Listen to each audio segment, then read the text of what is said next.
way back, it might be, it could be, it is. Holy cow! Welcome to another broadcast of Bricks Behind the Ivy. Hey, Cub fans, welcome to another episode of Bricks Behind the Ivy. Thank you so much to our awesome sponsors, Wrigleyville Sports, the best sports store in Wrigleyville, and Yaggy Road Roasting Company, based in Valparaiso, Indiana, serving cups of coffee just as special as the moments you drink them in. Here's your host, Jeff Candid Cubs Rogowskis and Pat Erickson. Hey, Cub fans! Welcome to another episode of Bricks Behind the Ivy. As always, I am your host, Jeff Candid Cubs Rogowskis, and today we have a special guest joining me from the Locked On Cubs podcast. You know him as Mr. Sam Olbur. Sam, thank you so much for hopping on today. Hey, thanks for having me. So I know you got to go to Cubs convention. I unfortunately did not get to go. I got COVID, which apparently is still real. So I missed out. But did you have a great time? How was it? Yeah, you know, it was really my first time. It was my first time where I could actually talk about it because I was a kid. You know, the other time that I went, and you know, I went, to be honest, I went more for the show, just to like meet listeners and do that. The convention itself, I thought it was pretty cool. You know, the different panels were cool. The Friday night experience was cool. Hanging out with Matt and then, you know, my buddy as well. It was a fun time. I would definitely, I would recommend going at least once, just, you know, as a fan. You know, I'll be going every year now as a podcaster, but it was really cool. But the best part for me was just meeting our listeners and talking with them and listening to their story and their, you know, how they are as fans. So. Yeah, Cub fans, I mean, don't have to explain it to you. We're a special bunch, always looking for a connection, and we all have very similar but different origin stories and, you know, how we found the team. And yeah, it's a really cool community. And yeah, I'm glad to have kind of inserted myself into this space in the last year. But yeah, a Bricks Behind the Ivy tradition for first-time guests is we like to, similar to probably what you were doing at Cubs convention, talk about your Cubs origin story. Sure. Just give us a little background on how you find the game of baseball, how you ended up being a Cubs fan, and then what led you to Locked On Cubs? Yeah, so my dad, you know, I basically just I root for what my dad told me to root for as a kid. And so my dad's a diehard Cub fan, diehard Bear fan, diehard U of I guy. So those are pretty much my teams. And just growing up, I you know, my dad, you know, you could see on the show that you know, my podcast, the Locked On Cubs, Matt and I's podcast, that, you know, there's the passion, there's the after a game really frustrated, after a game really happy, you know, that all comes from my dad. And then the knowledge, the trivia also. And then my grandfather on my mom's side was much more of like a player type of like perspective. You know, he played and he was really real, and he would kind of be like, you know, hey Sam, relax. Here's what's gonna, you know, he was the guy that would tell me what's gonna happen before it happened, sort of thing. And so I've kind of molded those two together, those two mentors, if you will, and kind of created my own path in terms of for the Cubs. You know, I mean, we had season tickets when I was 4 years old, so I've been going, you know, for a really long time, and just fell in love. They're my number one team, and you know. It went to a different level, Jeff, when I was playing, you know, I was playing sports as a kid. I play high school sports. Once your career in sports ends and you have nowhere, because I'm a very competitive person, and you have nowhere to take that competitiveness, that's when my fandom went to a different level. Because I was the guy in college. I'm like, hey guys, we're not going out, you know, until this Cub game's over. And my first year of college was the year they lost 100 games in 2013. And I'm sitting there watching every game until it ends because I'm just that obsessed with it. You know what I mean? And Sure. It goes deep. What was the last question? Locked On Cubs? Yeah. How did you end up in the Locked On Cubs space? And just give us an idea of, you know, kind of what you do professionally as well. Yeah, so Matt and I had a show called Anything Goes that we were doing every week, and it was literally just pretty much mostly sports related, but any sport. And, it didn't get a lot of listens, but we felt like we were doing a pretty good job. And then Matt, Matt's really good at like the space, like just knowing what's going on in the space, knowing the networks and everything. And he saw that there was an opening on Locked On Cubs, and he ran into one of the Locked On hosts, the Blackhawks hosts at like a local Subway, put our name in there. We auditioned, we got the show, and the rest from there is kind of played out. For me, I work for a company called Hotshot Sports in my day-to-day life. Just do like youth sports for kids. So I oversee a couple of our regions, and kind of like hire the coaches, help build the programs and stuff like that. And it balances out well. It's a flexible job. It's a lot, but I'm able to work from home a lot of days, and so I could hop on and do the show, and it works out. Yeah, I think that's a similar situation. That flexibility that I feel like COVID kind of created has, opened the door to additional leisure time and hobbies and ventures like these types of things, which is kind of a positive. But no, that's really cool. Just your story and your background on the Cubs. I'm in the same boat of like the cradle Cub fan, raised by family Cub fans, WGN with my grandparents. And yeah, if you can tell, like my fandom is. My pretty cool room. Yeah, this is my Cub cave, and that's awesome. For long-time listeners of my show, they know that like every person imagines what they're going to be when they grow up, and as soon as the shortstop for the Cubs thing failed around like the third grade, I just started collecting stuff and wanted to have a space that replicated Wrigley Field. And yeah, this is awesome. With the permission of my amazing wife, have been allowed to continue to curate this space, and awesome, it's been. I feel like a museum like curator sometimes, where I'm like constantly tinkering and moving, and like every time I acquire a piece, I'm like, well, where does this fit in the collection? And it's almost a full-time job in itself. But I love hearing amazing wife, because as somebody who's not married and has the same obsession, one of my biggest fears is, am I going to be able to find someone that gets this? Do you know what I mean? When I met Mrs. Candid Cubs, Rachel, shout out to you, love you more than anything in life.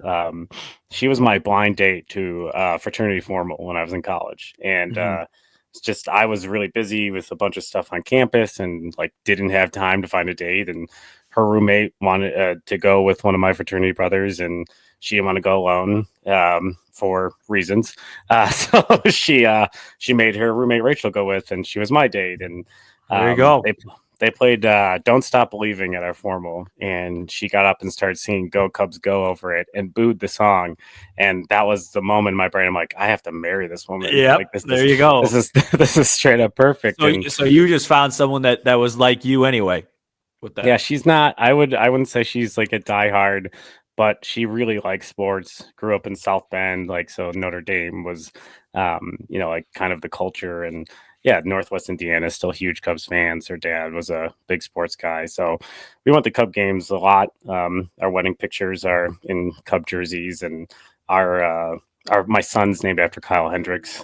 He's a World Series baby. So like it runs deep here. That's awesome. It's not just decorative blue blood. I'm pretty sure if I went to the doctor, like it would come out blue. I love it. Which might be a nutritional issue, not a Cub thing, but that's awesome, man. Good for you. So yeah, I just wanted to kind of, after we've got an idea of like what you do, who you are as a Cubs fan. So I kind of proposed a topic that we could talk about today, and I think it kind of affects the Cubs. Obviously, there was some obtuse comments from Mr. Ricketts on the budget, which I feel like has been one of the more hot button issues amongst Cubs fans in recent days. But there's also been some commentary about the Dodgers. And did a show on it for today. Yeah, what they're doing. So this is perfect. This is a perfect lead-in for you to add your show. Yep. And I'll be talking about this later this evening on Bleacher Bunch about a podcast I listened to with Ben Verlander, Flippin' Bats, where he discussed about the Dodgers' position in baseball and his thoughts. So before we kind of talk about Ben Verlander and some of my views, what do you think about the Dodgers in baseball? Do you think what they're doing is bad for baseball? Do you Yeah. think it's good for baseball? What is your perspective on that? It's definitely not good. I think it's the question is how bad is it? And for my show today, what I talked about was just the point that I was trying to make with it is that I think people are the public is undervaluing the fortune that they had with their TV deal and how that has really enabled them to spend. And look, if the Cubs are getting $330 million a year from their TV deal, would they be spending as much as the Dodgers? I don't know. Probably not. And I'm not the type of guy, and I'm sure you've watched our show. I'm not the type of guy that will ever defend Tom Ricketts. Whatever a Cubs apologist is not what I am. So they definitely need to spend more, and it would be nice. But I do think the Dodger thing. I get tired of the rhetoric of, oh, well, they're just the only team that cares, or they're the only team that wants to win. No, a lot of teams would care more if they were getting $330 million a year from their TV deal when everyone else is cord cutting, and teams like Minnesota and San Diego and whatever it is are having real trouble with their TV department. Meanwhile, the Dodgers are getting all that money. It's guaranteed. It's not predicated or conducive on subscriptions or anything like that. The Cubs have had their own problems with marquee. So I think that part of it, when I look at the Dodgers, people go, how are the Dodgers doing this? Why are the Dodgers doing it? That's the first place I go is, hey, Andrew Friedman's a phenomenal executive, probably the best that there is. Because you got to remember, to their credit, they were they were going to World Series before they started spending like this, 2017, Correct. 2018. They have a great infrastructure, really good player development, and then they got a great business deal that has enabled them to be just the monster of baseball. It will change in a couple of years, I think, and we have to go from there. But overall, it's definitely not good for baseball. Where I'm at is I expected Roki to go there. I expected Shohei to go there. I expected Scott to go there. The Yates thing was probably the first time this offseason where I said enough's enough. That's one where if I was like Manfred, I'd be like, come on. Can somebody offer him somewhere else? Like, do they need Yates too? You know what I mean? It was like, and it directly impacted us because those are all Sasaki, Scott, Yates, all Cubs targets. So, yeah, and I think it's definitely interesting to me. I think, I'll sell the positive version of why this potentially could be good for baseball beyond like the actual roster building. But I always think of, like that 2012 Miami Heat team.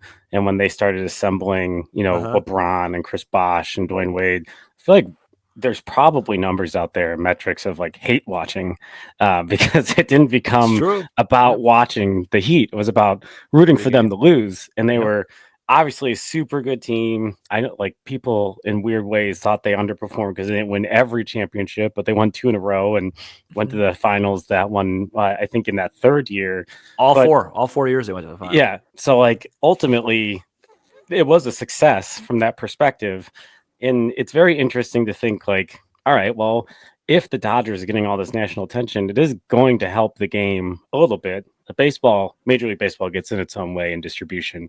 Like, I feel like I'm preaching to the choir there, but like that's the pushback, right? The pushback, just real quick, is that the Heat were so much more accessible. But go ahead. Correct. Yes. Yeah. I was gonna say, but it feels like the Dodgers have become such part of the national sports conversation, and people theoretically are going to hate them. It might rise the tide, but we'll see.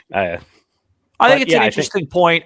My concern would just be baseball just doesn't have the legs that basketball or football has, because the Chiefs, even though the Chiefs aren't a super team like that, a lot of people are starting to hate watch them. But it's just like with baseball, I just don't think people will care enough to hate watch the Dodgers because, baseball, it's such a commitment. It is. Like maybe in October they'll watch, but you really, I just can't imagine people going, man, it's 9:00 Central Time, 9:30 Central Time on a Tuesday. I want to watch the Dodgers lose to the Padres tonight. You know what I mean? Like it's just baseball's a different animal with that. It's true, and I think like folks like yourself and I, like we're pretty dialed in. Like we understand what this is, and how much time and stuff is committed to it. It's almost part of the fun. I mean, for me, it's like there's something every day. The off days are awful because like you're just waiting for your next hit. It's crazy. It's like the baseball season for me, especially, you know, with the show now, it's like it's a wake up. And for me at my day job, spring, summer is the busiest time of year. So for me, April through September, really late, I shouldn't say that. April through August is like mid-August. It is, hey, Sam, you want to hang out? Nope. Hey, Sam, you want to do something? Nope. It's wake up. First thing I do, check on the show that got uploaded that morning, make sure, you know, everything looks good, people like it, whatever. Then I go do my job, and then it's, hey, Cubs this. What's the line on this game? Who's pitching today? Boom, watch the Cubs. Then I have a fantasy baseball team. That takes a lot of work. So then I'm watching all the West Coast games, and then we're doing shows every night. I mean, it's fun though, man. I mean, I might be, you know, alone forever, but it's fun. I don't think you'll be alone forever. Like there's a Cub fan out there for all those brickheads listening. Like eligible bachelor Sam Olbur right here. Diehard. Man. Good luck. Good luck. Yeah, I think it's I gave up fantasy baseball going into this year just because like it was. I have 2 kids and a wife and a job, and like something had to give if I was going to keep doing this. But yeah, there's days you wake up and you're like, man, like this is a lot of work, but like. It's kind of like it's that weird version of complaining where you're like really anticipating the complaint. Like, oh wow, this is actually awesome, but I'm still gonna say how busy I am, and that's 100%. That's how I feel about it. No, it's a great life, and like even like the Friday nights where because we don't record Friday for Saturday. Like even the Friday nights, if the Cubs are on the road or they play a 120, and you just have those nights where you just lock in on baseball for like 3 hours. It's just great. Yeah, I have shout out to my best friend Brian Spichalski. He comes over here most of the year on Friday nights. In my house we call it Friday Spy Day, and like we have one TV with whatever baseball game is on. He's a huge Sox fan, which stinks for him right now. But we'll watch whatever game. Playing MLB The Show on the other TV after my kids go to sleep. Like it's just baseball. I could consume. Let me tell you something. If I ever get married, I'm calling you. I need to get some advice because my married friends, it's like that's not happening every Friday night. My wife's super cool. She's another shout out to Mrs. Candy. I'm calling you for you. Maybe I should post this episode on Valentine's Day and be like, listen to it. Like, look how nice I am. Seriously. All right. Anyway. Yeah, I think before we get going, first of all, thank you so much for your time. Let's do some rapid fire Cub questions. Let's do it. Favorite Cubs player of all time?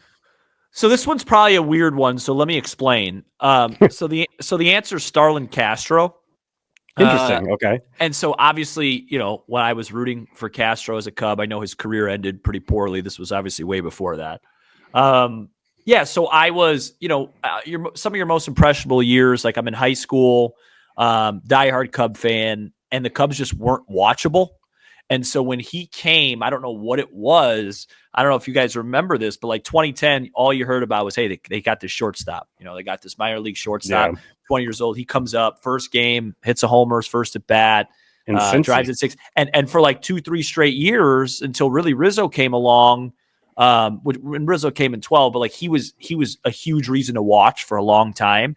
And so favorite's probably not the right word, you know, and Sosa I was just really young for, he'd be in there too, but he was the guy I had like the most allegiance to. Like when they traded him to the Yankees before 16 and they won without him, there was like a small part of me that was like, you know, I'm super happy they won the World Series, but I wish he got one.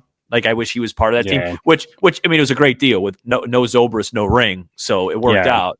But he was probably the Cub. I have him, Soriano, Sosa. Those 3 were probably the 3 guys I had the most allegiance to. No, it makes sense given, you know, when the impressionable fan years. And I feel like, especially that high school time, like when like it becomes part of like the social conversation. Exactly. Like, that's all we would debate. I had a bet with my buddy who was a Yankees fan in 2011 that Castro would have more hits that year than Derek Jeter. So every day we were boom, boom. You know, it just becomes like that's your peak time. Yeah, my high school time was 2003. Dating myself here, so like that run was Oh my my first gosh. year. I like just destroyed me, and all my friends. I'm in South Side Chicago. My baseball friends are all Sox fans, so like there was no pity. There was none. And then Oh also man. high school was '05, where I was just the world's Yep. biggest tool. I didn't Yep. wear white colored socks because I didn't want anyone to think that I was supporting the White Sox in any way, That's which awesome. like older version of me now realize that's petty and stupid, but at the time it was like my entire identity was my Cubs fandom. So Right. didn't want anyone to think that I was even giving an ounce of support to a different team. So That's awesome. you said you're a season ticket holder. Do you have I a was favorite? not anymore. But Okay. yeah. Favorite game. And Yeah. I favorite do. game, yeah. I mean, the playoff games in 03 were big. I remember those pretty well. There was a game. I don't know the exact year. I think it was either 01 or 02, where the Cubs were playing the Giants because it was peak Barry Bonds. Okay. And it was a night game. I think it was 70s night because I was dressed up like Austin Powers. I think it was. Yeah, baby. I think it was the same game. And Bonds did not play that game. He wasn't in the lineup. He was getting a day. And at the end of the game, the Cubs were up like 5 runs, something like that. And he came up to pinch hit with the bases loaded late. But they were within Grand Slam. They weren't in Grand Slam range. And I just remember the park and hearing the boos when he just came out to go on deck. Oh, and wow. then he came up to hit and everybody was standing. And I just remember this really well. The first pitch, he hit a rocket. And I mean, like, it sounded different than anything you've ever heard right at, I think it was the center fielder, one of the outfielders for an out. And I just remember kind of like, I was probably 9-10 years old. And I just remember like, I knew that something was different. You know what I mean? You were seeing something different. So that was a good memory. I've seen a lot of great walk-offs. There's a lot of them. I saw Sosa hit 3 home runs in a game when I was real little. I don't remember that well. My dad just told me that I was there. No, those are some good memories. I was a season ticket holder starting in 2012 and gave them up in 2019 and what my wife and I referred to as the Bryce Harper ultimatum. And we all know how that went.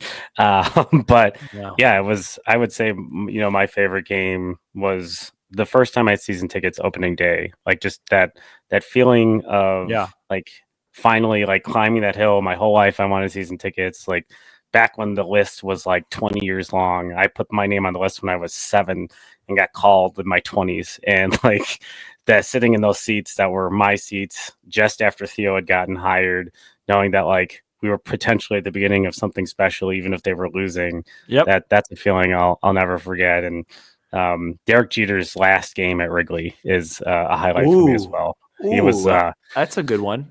One of my favorite non-Cubs. Just like the way he hustled, and when I played baseball, I was like a scrappy hitter. Like he wasn't a power hitter, just hit the ball over the place. And yeah, when you grow up around the time that we grew up watching the Cubs, there aren't many playoff teams to root for, so you find rooting interests to continue to watch baseball. And that was the Yankees were so dominant in the late 90s, early 2000s, so there was a lot of Jeter on TV, so that started to grow an affinity to him. Yeah, we gave up. My dad moved on from our season tickets after 08. We were at game 1 of the Dodger series when Loney hit that grand slam, and that was it for him. That was it. So last one. Ballpark. You're going to the ballpark. What is your ideal ballpark meal, beer, or beverage? What are you going to first? Yeah, Chicago dog for sure. There you go. You don't have to say that. I know this is a Cubs podcast, but if mustard, you really I grew up in the hot dog business. Mustard, relish, onion, pickle, tomato, sport, maybe a little easy celery salt on there. There you go. Chicago dog, some fries. I'm not a big beer guy. If I'm at the park, maybe I'll have one. I don't have like a real specific preference of the kind. But yeah, for me, if I'm going to Wrigley, get me a nice Chicago dog with the works, and that'll hold me through the game. It'll cost me about $80, but it'll get me through the nine innings.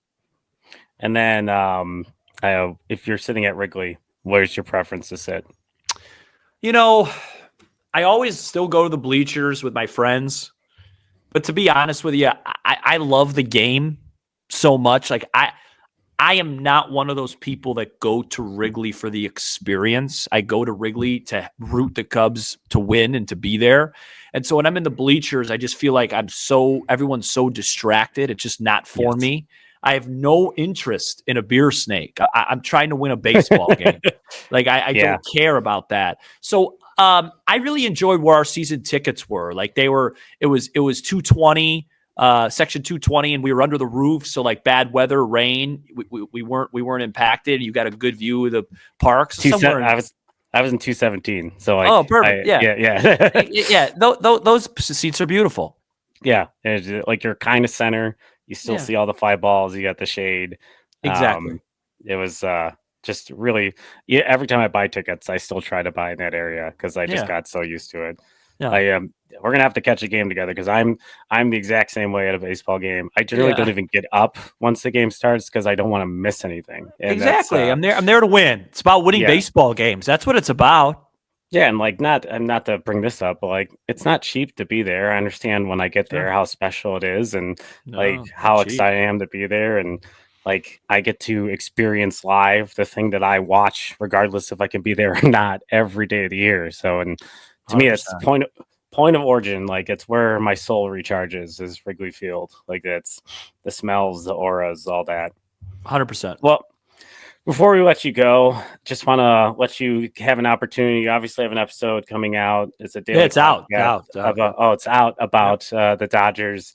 Do you have anything else coming up, or kind of plug like where people can find you on socials and where people can find your content? I'm sure they know you guys are very popular. You guys have a great show. I appreciate it. At Sam Olbur on Twitter, Locked On Cubs on YouTube, and then if you're an audio person, Apple, Spotify, wherever you get your stuff. We're pretty much on all the platforms. Locked On Cubs. Give us a listen, and man, let's have a great year.